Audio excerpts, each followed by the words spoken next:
What's going on, everybody? Good afternoon, or Sunday afternoon. And we're going to just go over the news. You know, look at just the news, other things. I'm just random topics again, because for some afternoon light news, the rhetoric and rant to some degree here. So it's a little bit, I guess you would call it, infotainment. But anyway, let me get into this. Family. It's Sunday light afternoon for your news and for your infotainment. So anyway, Ben Affleck actually comes out and states that Michael Jordan personally wanted Viola Davis to be his mother in this new movie that Ben Affleck actually narrated called Air, given kind of the Michael Jordan story in connection with Nike. And I'm pretty sure Nike's gonna get money from this movie as well. Michael Jordan, everybody else. So that's enough. We're moving along, family. Just random news here. Mark Madness, another number one seed falls. That's Kansas State by number seed Arkansas. I've seen a lot of these number one teams fall. I've seen about 2 or 3 games number one teams falling. And it's all speculative because they come from different conferences. So we may look at a conference as weak or mediocre. It can't go against the Big 12 or the Big 8 or something like that. But you just never know the opponents you've never played against versus people who constantly play against within the conference. So to me, the one sees going down is that you can say that it's here. And again, this is a random rhetoric about different news stories. So I know people will be popping in and out. Hopefully you enjoy this something real, learn something. How rising interest rates paved the way for Silicon Valley bank collapse. Right? We all know about this bank collapse. They pretty much lost so much money in the bonds, U.S. government bonds, they're recuperating the money to pay them. If that's so, those people who invest in the bank on a private level, and those people who invest in the bank on a public level, if you have money deposited. Okay. And now, what we're finding out is that even though the FDIC, the Federal Deposit Insurance Corporation, doesn't suppose to reimburse people above the amount of $250,000, that's $250,000. Now, a lot of these people are going to get their money back, regardless if it's over $250,000. But we're going to get in that a little bit later because Larry Elder pointed out something there. But again, you say the man's name. If you don't know about Larry Elder, just look him up. Look at some of his videos. You know exactly what I'm talking about. Okay, there was an earthquake in Ecuador. Okay, I guess it doesn't look like a small earthquake. Ecuador quickly feel 15. Let's see, I'm about to allow these ads. Yes, I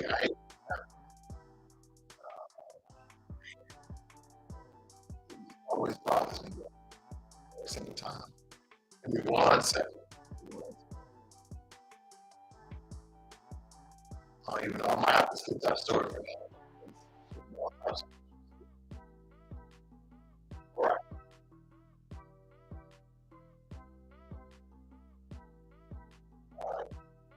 There's some things I wanted to touch on when it comes to anti-Black racism. And I'm just going to be showing you guys a couple of things here so you understand that ever since reparations have been gaining a lot of traction for Black Americans who made issues based here in the United States for 300-400 plus years. San Francisco is leading the way and has given an exact number, and that's just out of the city of San Francisco, not out the entire state. But this is very pivotal for Black Americans to receive reparations. And ever since this movement is going to be a lot of people in these states, people on the grassroots, holding reparations rallies, what we've seen is an increase on white on Black crime. There's a huge thing in America, not just gun police. And also the enticement and the verbal abuse that these people within the community are in some level of influence and power and still receiving racist influence. Stereotypical tropes. And you understand what I'm talking about here by watching this all over the video. It's weird. Okay, so right now we're investigating a littering crime citations, and I need identification from everyone here. If not, you're going to go to jail. Littering crime. Yes. I have to go and grab my you can backpack. identified. I have no problem. I grab my backpack. This nigger is getting in my face. Sir, would you like to get Yeah, your ID I from would. me? Okay, let's Away get your from ID. this nigger. Let's get your ID. Fucking. See this nigger? See what he's doing? He's intimidated. Can I get in here? Now, family, you already know this guy was trying to trap him for him to be very emotional and lash out and assault him, or at the least, say some other demeaning words to him in his professional capacity. See, this was about to debash this Black man right here by calling him an N-word over and over and over again so he can react in some way. Here's this police officer in position of power be known as poor little white man, but this continues. Listen. Fucking aggressive nigger. It's fucking. No weapons in here. Shut up, nigger. No weapons. Sir, I'm going to take this. This is me. I'm not taking. I'm going to put it right here Okay, while you go get your stuff. And in my opinion, he handled the situation the right way. Just ignore it. Because you already know he's trying to invoke emotional response for you to do something that you normally wouldn't do. So I'm glad the brother handled this professionally. Okay, go ahead. This is the hard part, man, huh? When I call you a nigger to your face, and you got to act like a white man and detain yourself, huh, nigger? This is hard for you, huh? Your low IQ wants to fucking attack me, doesn't it? Over a fucking word, nigger. Doesn't it? Yeah, it does. You are a fucking science experiment from the Jew. You're all free to leave. Have a good day. All right, Officer Testosterone, pick mystery meat hybrid. All right, nigger. See you later. Yeah, shut up, nigger. Shut up, nigger. No one cares about your fucking gay opinion, you faggot. Follow the law, you. Hey, faggot, nigger. Shut the fuck up. Fuck you, nigger. Guys, can drop the link to the entropy. Appreciate all the support. It also looks like he's somewhat of an influencer because he has a channel of followers, or maybe he's the famous person. I'm trying to identify this guy to expose him, even though evidently he doesn't care. And he must be a millionaire or billionaire, just the way he carry on. You can kind of see the way he's dressed. I mean, you can directly profile him. Like, oh, he's either famous or rich or both. That's why essentially he can get away with saying these things without him being affected. Like those people you see on the news who slip racial slurs out at Black people and lose their jobs, they only say it once or twice.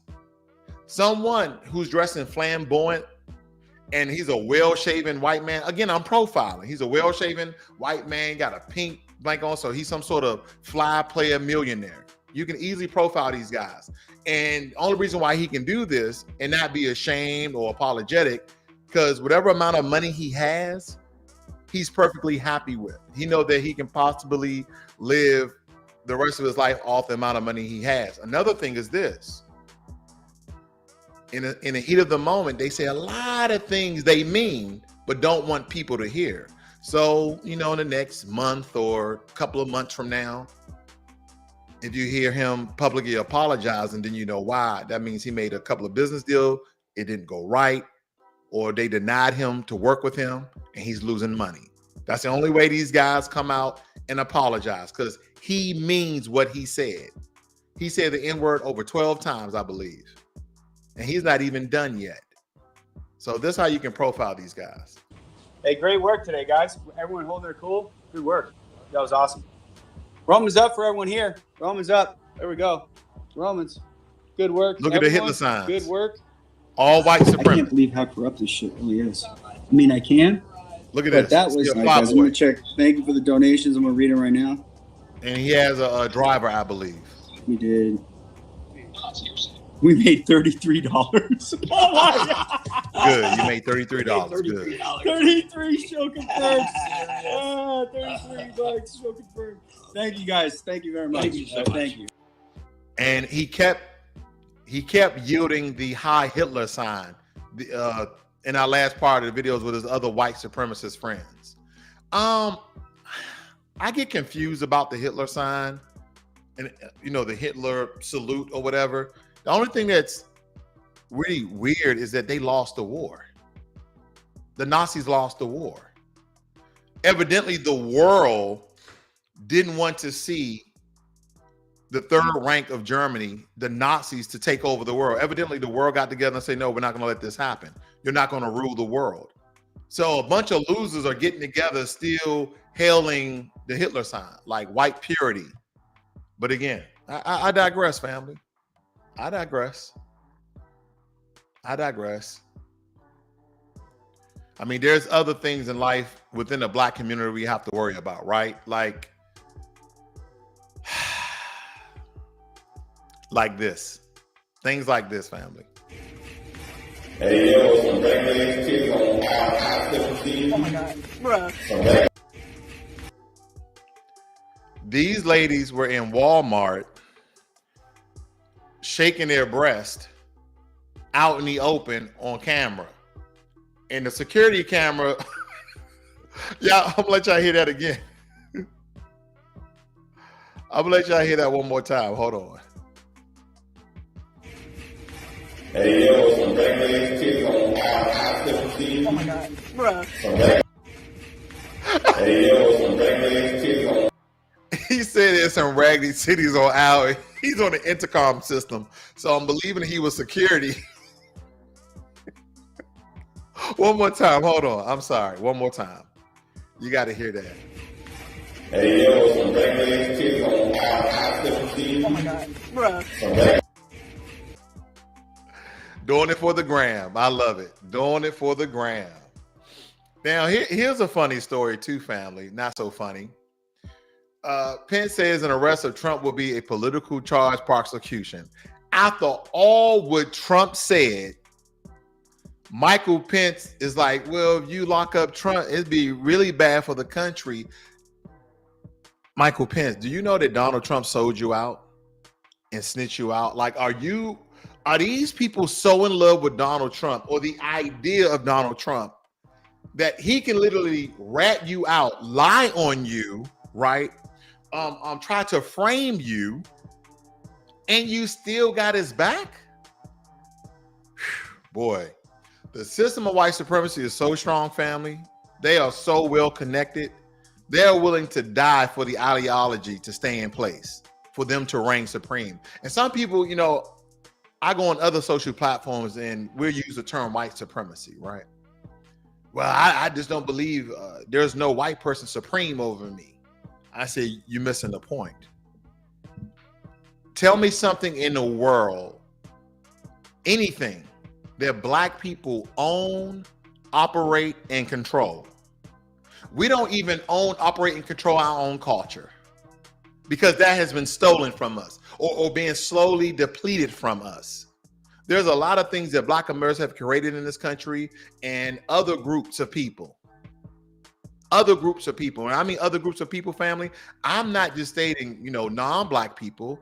I'm also talking about the people within the African diaspora. Like right now, hip hop is slowly being depleted from us. Rap is slowly being deleted from us, stating that, rap first started in Africa, or hip hop first started in Jamaica, where everyone knew that it was always originated in America first, with some outside influences, not created, that added to the hip hop genre. Not created or started or founded, but added to the hip hop genre. Things of that nature. Right? That's why you see a lot of Black Americans now delineating from the term African American.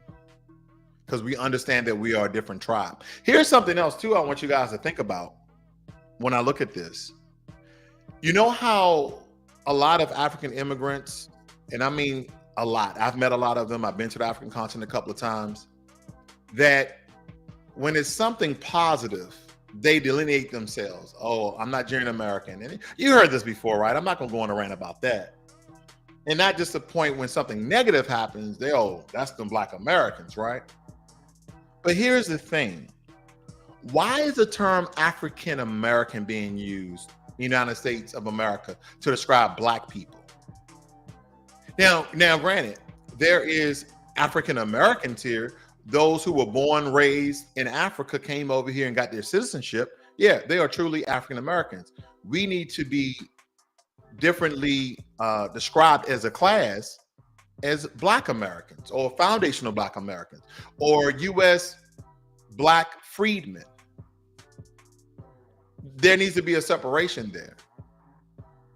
And believe me, family, we've been sold out so many times. It's just really hard to get over that people will undermine you just for the bag. No matter the cost, no matter the sacrifice, they will just undermine you just for the bag.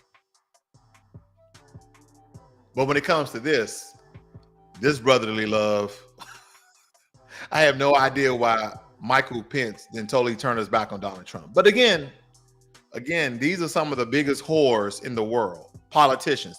They are some of the biggest sluts, okay?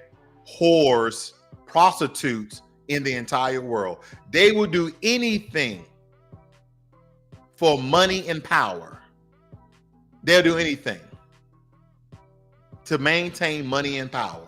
So it's surprising, but not so surprising. I get it. There's some controversy going on in McKinney or is it Collin County here in Texas? They keep finding people in this particular jail cell talking about they committed suicide. Now, about 2 years ago, Marvin Scott, I'm down here family, became unresponsible and was pronounced dead at a hospital after he was restrained and pepper sprayed at the Collin County jail where he was being held on a marijuana possession charge. A grand jury later declined to indict 8 jailers on charges related to Scott's death. Last year, 2 people were found dead at the jail in separate incidents. Both deaths were ruled suicides, according to reports filed with Texas Attorney General Office. And these people so happen to be Black. So let's go back to Marvin Scott. They said he was pronounced dead at the hospital after he was restrained and pepper sprayed. Very vague terms. They're not stating any injuries, which I believe that 8 jailers went to him, and I'm pretty sure they used all sort of physical, quote unquote, assault to hurt this brother. But none of them was indicted. All of them got off, but he died in the hospital after this event where they so-called restrained him. And you know how police enforcement, detainees, those officers in detention camps, how they restrain people, right? They use chokeholds. They put knees in your back. The same way that our brother George Floyd passed away, it's the same way some of these jurisdictions are still using the same tactics because they have yet to eradicate that from the police guys and forms. So I can just imagine how that brother passed away in agony and pain. Moving on. So Putin, as he is gaining more of a foothold in Ukraine, and this is kind of some of the news that's been twisted, because the news that we'll get here in the West is that Ukraine and President Zelensky has pushed back the Russian forces and regained this city and regained that city. But now I see this March 19, 2023. Putin makes a surprise visit to Mariupol and tours an occupied city destroyed by the war, right? And from what I can understand here is that these guys in front of Putin are Ukrainian. These guys in front of Putin are Ukrainian. Let's read on. Russian President Vladimir Putin made an unannounced trip to the occupied city of Mariupol on Saturday, touring parts of the Ukraine city that is now rebuilding after fierce attacks by Russian forces last year. So this is Ukraine where Putin is in, and he's greeting some local residents there. And as you can tell, none of these people are frowning. None of these people are sad. These people are happy from left to right. This older lady here, she is smiling. She has an opportunity to meet Vladimir Putin. The old gent back here, he's just like, oh, Putin is here. All of these guys are in joy. I mean, could we be lied to, family? I'm asking questions. Could we be lied to that all the support, billions of dollars that's going over to Ukraine to help them fight a war that we shouldn't be in, they're not part of NATO, that it was actually doing harm to the Russians by repelling them behind Russian lines? But now we're finding out that Putin's in Ukraine visiting cities that they've been occupied for. That have been occupied. And Putin doesn't look worried. He doesn't look stressed. It looked like he's just having a very candid conversation with the Ukrainians here. Just saying. I see we got P Determined, Jay the Informant in the room. Hey, thanks, P Determined. Thanks for letting me know that my mic was jacked up earlier. I appreciate that. Let me move on. It says Mariupol came under siege by the Russian military in February of last year, but local fighters were able to hold off the larger and better armed forces for several months before losing control of the city in May, making Mariupol a symbol of Ukraine's underdog spirit in the conflict, right? So last May, Russia has been occupying this one city in Ukraine, and we've heard nothing about it. This has kind of been under wraps. What we've been hearing is that the support that we were sending to Ukraine has been helping to repel and fend off Russian forces. And somebody say, hey man, it's just one city. Think about if foreign forces landed in America and they took over New York City. That would be a big win. They took over LA. They took over Chicago. They took over Atlanta. They took over the capital cities in those states. That would be just large. They took over Miami. They took over Tallahassee. They took over New Orleans, so on and so forth. I don't know why they want to go to New Orleans, but stay. But anyway, different story. But this is what they have done. Okay. Next, family, what we're going to do is again, this is just the news plus a couple other things, and we're in no particular order, right? We're just randomizing this thing. Next, when we talk about anti-Black racism here in the United States of America, we understand that this has been going on since the land of the European, since they have set foot on this land and essentially brought our forefathers and ancestors to this land that mix in with the indigenous people that look like us to this land, that we've been going through utter big chaos, turmoil by one way or another in the Black community. And see, the easiest thing to depict here, family, is physical force. But the system of white supremacy doesn't just deal in physical force. It also deals in psychological warfare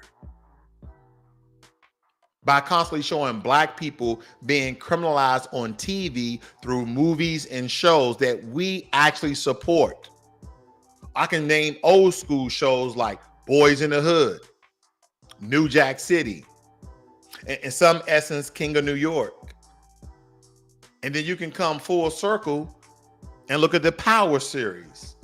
Look at BMF, shows that are still showing us in this criminality. And for some reason, we're enjoying it, right? It's action, it's good. Because I watch just as well as those Black shows, white shows that kind of mimic the same thing, but there's no reciprocity in the movie industry when it comes to Black people. I want you to name some of the Ben Stiller shows for Black people. Name some of the Home Alone shows for Black people, meaning that Hollywood depicts Black people in a very negative manner. It's like almost every show that I'm watching or I have watched in the past 2 years have always shown a Black male as gay or corrupt or both. I'm down there watching The Shadow Bone, a new series on Netflix. And I thought it was going to be different. At first, the black guy that's in the show, who's one of the main characters, so to speak, he showed a couple of flamboyant signs, but nothing that was truly, part of the LGBT community. Those signs, right? That energy. Then all of a sudden, boom, he's with a man. Is something wrong with that? I'm not stating. That's not my business. And I pointed this out to my wife.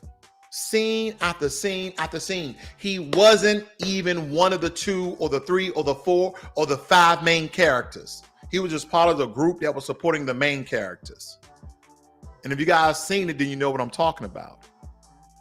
But out of all the scenes, right, I think in total, there were 3 sex scenes. He had 2 of them. Out of the kissing scenes, he had 5 of them with other men, white men. And I'm just getting tired of the narrative that we are either criminals or we're part of the LGBT community. Like, there's no upstanding, civilized, professional, successful black men. Whether they be gay or straight, doesn't matter. They just don't show us in a good light, right? They either show us soft, in feminine energy, or they show us as criminals if we're to be heterosexual. Because other than Omar on Wire, I really haven't seen a gay or someone part of the LGBT community as a black male as a leading role as a gangster, except for Omar, who was just a killer in some sorts. But family, and it doesn't matter our age, right? They've always been attacking the men, the women, and the children. What's important about starting young is so that black people fear the police, not respect, not act like you can actually receive some support or help from them, but no, at a very young age, they want our young men and women to fear them. To fear them, not respect them, not look at them as role models, but to fear them. So how do they do that? They victimize us. They assault us. They do things like this. That's a hit boy. Get off the fire.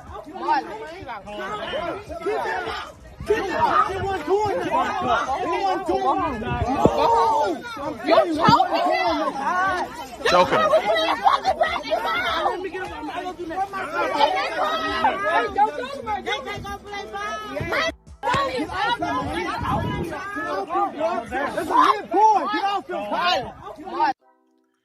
I just have a question, family. When have you seen the 13-year-old white version of this video? Out of many videos we've seen over the years, where's the 13-year-old version of this? So what is the importance of showing black people victimized over and over and over again on social media? Us watching us being harmed, hurt, and killed. What is the purpose of this? Again, this is psychological warfare, because the more you see it, the more you accept it, the more you accept the conditions that we are in, you are desensitized and unattached to the emotions of seeing your own people harmed, hurt, and killed in the streets by the hands of police. What happens is there's a sense of respect that comes out of fear. So you will automatically respect them by the way of fear. This is psychological. This is by design. And it don't matter how old your kids are. I've seen this down to the age of 8, I believe. Nothing new, family. It's nothing new. PG Determined states, discussing, they want to make black people the new gay, and it's painful obvious. Absolutely. Absolutely. Let me move on. Now and again, family, I like to mix things up here. You know, we're kind of going back and forth. I got the videos in my quote unquote randomizer, and I like to mix things up. But let's just listen to this, family.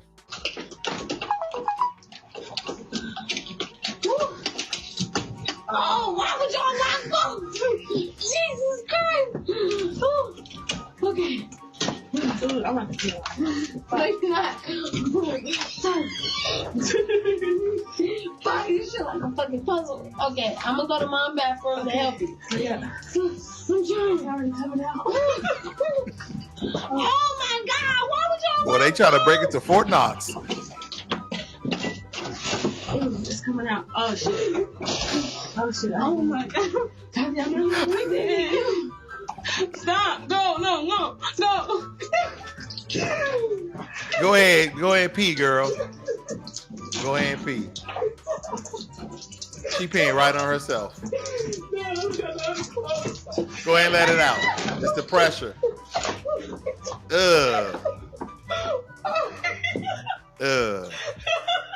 Thank God for being a man. Thank God for being a man. Man, that was nasty. You guys see that, family, at the end? You guys see that at the end? She couldn't hold it no more. Let me tell you something. If you're holding your pee that long, that means you was drinking a lot throughout the night and even at the end. And when they told you 30 minutes before the club closed, you was probably still trying to get all the drinks you could in, or, you know, you was talking to some young fly dude who was trying to get your number. All the time you was holding your pee and you knew it. Then they tell you had to leave, like, oh, can I pee? No, we're closing up, honey. You're going to have to find someplace else. They put you out the club so you thought you could race home and actually pee. But no. What ended up happening is this. Stop. Go. No. Watch how she jumped. Up. Okay, listen, I'm going to tell you, when the black girl jumps back and leaves, that's when the other chick started peeing on herself. We're just doing the news here, family. This is just the news, okay? I'm not making this up. She started peeing. Nasty. But hey, family, that's that new, this is new generation out there. So if you're anywhere from the age of 18 to 30, new generation. You guys are new to me. Moving right along, family. Listen to this. So you hear people in the Black empowerment space, especially, you know, Black Americans, how we have other people that blend in or try to blend in with us because of their skin color, but they're not initially from our tribe. They're not Black Americans. They wasn't born, raised here from generation to generation, right? They come over here from the Caribbean. They come over here from the African continent. And you can kind of tell a lot of these people because they look different, but they still have the same skin tone and hair texture to some degree. What end up happening is start to literally be anti-Black against the Black Americans here. Even though that you guys are reinforcements for us because there's more of us than you, that you guys can be assisting us while we assist you. That's why Pan-Africanism is dead to most Black Americans. Now, a lot of us are still trying to hang on because we believe there's a partnership, there's a friendship, there's some sort of reciprocity of us going back and forth and exchanging things. Absolutely, that is over. We're not stating that we hate our brothers and sisters from the continent of Caribbean, but we have to focus on us right now because we haven't been doing that for a very long time. But nonetheless, listen to this, family. Oh, God. Will you say nigga or double it and give it to the next person? Double it and give it to the next person. Will you say nigga 2 times or double it and give it to the next person? All the power to the next person. Say nigga 4 times or double it and give it to the next person? The next person. Would you rather say nigga 8 times or double it and give it to the next person? Hard R, just A. I double and give it to the next person. Would you rather say nigga 16 times or double it and give it to the next person? Nigga. Nigga.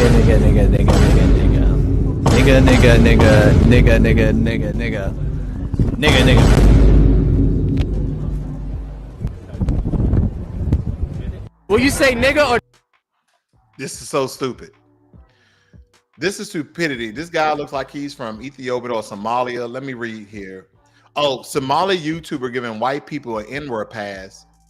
All his content is based around just this. To delineate is a must. We allow these immigrants in our country, and this is an example how immigration further divides our nation. 100% true. Shout out goes out to the company Tariq Nasheed for posting this. Absolutely 100% true. When I was in South Africa, my wife and I, we had a couple of our drivers were from Somali. And I would ask them, and you can ask my wife, we probably had over 20 or 30 Uber drivers, and I was interviewing them all. Basic questions, just to kind of find out the politics in their country, who they were, etc. The two Somali gentlemen, I asked the same exact question. And maybe because they knew I was Black American, I said, hey, I heard that Somalis consider themselves not Black. He said, that's true, my brother. That's true, my brother.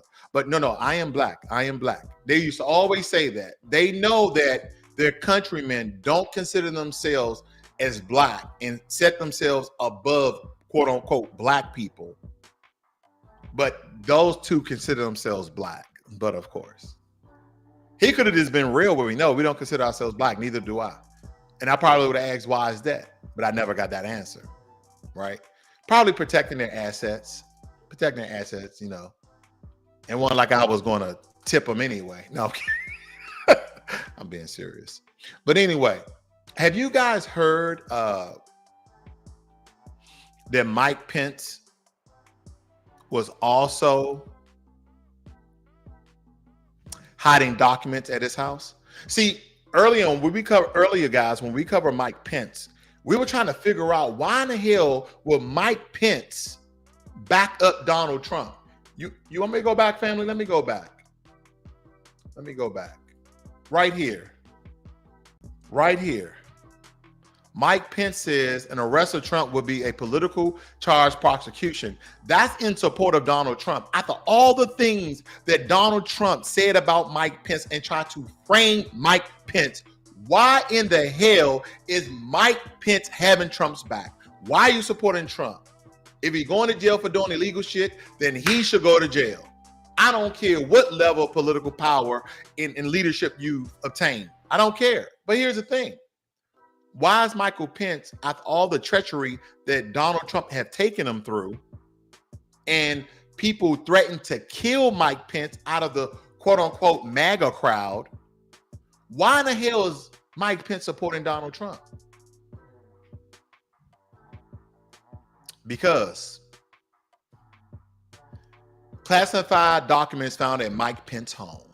I hate to tell you all this. What? But as it turns out, I too have found classified documents in my house. I called Merrick Garland to come and get him. I don't know what happened. We were, and he said to me, you know what? Because he always calls me what. There you sure use. Mike Pence just found some in his garage as well. But that didn't surprise me as much because I figured he was trying to get out of there relatively quickly. Yeah. Because they had all of those, hang Mike Pence. That's true. So, he was packing stuff to get out of that. That's a very valid point. And all of this, we're laughing, but as it turns out, Mike Pence also has classified documents, and it's kind of different than what he told David Muir when they sat down a couple of months ago. Take a look. He lied like Trump. Did you take any classified documents with you from the White House? I did not. Hey, now, he don't even lie well. That's the Christian in Michael Pence. He don't even lie well because who started off responding to a question stuttering? You was the vice president of the United States of America, the most powerful country in the world. And when do you answer a question with no, no, no? Can we hear it again? A stuttering fool. You are a stuttering fool, Mike Pence. Are you serious right now? Let me get this just right, family. Here we go. Did you take any classified documents with you from the White House? I did not. Do you see any reason for anyone to take classified documents with them leaving the White House? Well, there'd be no reason to have classified documents, particularly if they were in an unprotected area. Listen. He said there's no reason why you should have classified documents at your house. Okay, Michael Pence, but now they found classified documents at your house. Thus, me helping to understand when they were talking about hang Michael Pence, out of the MAGA crowd why you didn't turn your back against Donald Trump, because it's something that you and Donald Trump know with those classified documents you've been hiding. So here's the thing, you know, it seems everybody's got them. Everybody's got. Good point. And that's hard to say with Whoopi Goldberg. She's totally changed to a coon. But anyway, let me move on, family. I thought it would be pretty good here. I'll put this part of my bookmarks of different movies I think that you guys should go out and get. I have a lot of these. I don't have all of them. But all of the Hidden Colors movies, 1 through 5, right? 1 through 5. 1804, I have that one. Buck Breaking, I have that one. These are all out of the Tariq Nasheed collection. If you guys don't know Tariq Nasheed, he's within the Black empowerment space, and he creates a lot of documentaries in order to educate our people. Okay. American Maroon just came out not too long ago. It's the #1 seller on Amazon. Race War, that is by Jason Black with the Black Authority. So is 7 a.m. Gentrified, I forgot. I think that's by Jason Black as well. The Spook Who Sat by the Door, I forgot the author of that one, Malcolm X. The Birth of a Nation. You guys seen these, right? Some of these movies and documentaries. The Last Dragon, okay? Devil in the Blue Dress by Denzel Washington. But anyway, that's that brother's portfolio of movies, nonetheless, okay? All right. Let's move on to anti-Black racism once again, which I think is important for us to understand how it is spoken and what different groups actually operate in the system of anti-Black racism. Very important for us to understand this. Americans operating in their neighborhoods and didn't want Asian Americans profiting off of white people. But because the positionality of Asian Americans is weaponized to oppress Black people, Asian Americans were being given loans to open businesses in Black communities, even though Black people were not able to receive loans to open businesses in their own communities. Right. And as I've said before, as a result of this, Black wealth is essentially paid out twice when it goes to Asian American businesses. Once when the individual pays for the goods or services, and then again when the Asian American business owner removes the profit from the community.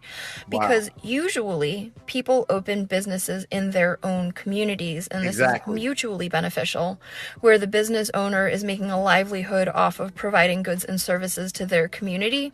And by being a member of the community, they're contributing and they're investing back into the community. This is an ideal situation, and that is not what happens with Asian American businesses operating in Black communities. Very important, family. And I can't say it no better than what she said, but basically by having Asian businesses in the Black community, it undermines the Black community to becoming wealthy or owning our own or having our own. Because guess what? Our Black dollars are not being circulated in the Black community. They're being circulated in Asian community, in the white community, in the Indian community. While they keep their dollars in their community, we are dispersing our dollars to other communities because, as she stated, banks did not allow people within their own communities who were qualified to get loans to start businesses in the Black community. But they incentivized and gave Asians with possibly no credit history, because they were immigrants to this country, to start businesses in Black communities. This is a form of anti-Black racism. They undermine your neighborhood. They scapegoat your neighborhood, where dollars and jobs are not being produced and circulated with your own community. Because you guys have a Japan town, you have a Chinatown, you have a Korean town, you have Little Italy, you have all these different Somali town, Africa town. You have all these other groups, but when it comes to Black Americans, it is by design that they deny you for any sort of financial assistance to start a business, let alone the people who already own the property to give you a lease or ownership of that property. But they have with other groups. That's why in Southeast DC, where I grew up, on every corner, there were 2 types of shops, and to exclude churches, because we knew they were all around the place. It was a liquor store and a Chinese store of some sort, either a beauty salon or the carryout. We used to call it the carryout. I'm going to the carryout. But Chinese people owned and operated that store that was feeding the black community. Chinese stores. When I first grew up, I had a sense of what a black community was in DC, because DC at the time was roughly 70% black, and we had a black candy lady, and we had a black guy working at kind of a local convenience store. We had a black guy who owned a candy store. We had a black guy who owned a dry cleaning store, and black people that owned the barber shop, right? It was a truly inclusive black community in Washington, D.C., especially in my area. The things as I got older, of course, I moved around. Anybody who lived in D.C. more than 15, 20 years, you moved around about 4 or 5 times. But no matter, you would still go back to your old neighborhood, see some family and friends. Then you started to notice that the neighborhood disappeared. That the black people used to own these properties all of a sudden got evicted or eradicated, or they had to sell it for less than the value of it. And you saw a lot of these Asian groups come in and buy up businesses, which is a form of anti-black racism by the system. Because here's the thing. They will open up businesses, they would deny black people, approve Asians, and if you notice Asians from around the world, they will open up a restaurant. They will open up a beauty supply store, no matter the area. It don't matter if it's all white, all black, they don't care. They're going to open up shop anywhere they can. Look at them from around the country. There's a lot of Asian businesses in Africa. There's Asian businesses in Europe. So they set up shop anywhere. But when you really start to look at a really smaller community and they start to infiltrate those small communities by the systems that be, that's a form of anti-black racism, because the people who live in that community who qualify for those loans are not allowed to lease or purchase or own the property. Thus, not creating jobs for black people, because Asians hire Asians, which I understand. They are practicing group economics, but at our expense, and we're supporting that. So a lot of times when we come to the table, family, we have to have 2 or 3 times the amount than another group would to open up businesses within our communities. If that's what we have to do, that's what we have to do for the time being. We have a lot of soldiers on the ground. We have teachers, we have informants, we have all sorts of things within our community that's going to assist us along the way, but we have to do our fair share. But if we continue to support these other groups while they're not supporting us, it go against what we're trying to do. Yeah, I'm asking you guys to go out your way to support black businesses. That's what I'm doing. As much as you can. It's very difficult because we just don't have that many businesses. They're hard to find. So a lot of these things we get from word of mouth. I'm just stating, once you know, do better. That's all I'm stating.